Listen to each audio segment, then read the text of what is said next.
गांव में रहता था एक प्यारा सा पप्पी, शेरू। शेरू सिर्फ खेलने वाला पप्पी नहीं था, वो जिम्मेदार था। हर सुबह वो अपने बूढ़े मालिक के साथ खेतों में जाता, बकरियों को संभालता, फसल की रखवाली करता। एक दिन तेज बारिश ने सब कुछ खतरे में डाल दिया। पानी फसल तक पहुंचने लगा। तब शेरू जोर जोर से भौंका और अपने मालिक को जगाया।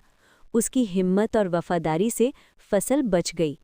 उस दिन मालिक ने उसे गले लगाकर कहा, तू सिर्फ मेरा पप्पी नहीं, मेरा सच्चा साथी है। छोटा सा शेरू, पर दिल और जिम्मेदारी में सबसे बड़ा।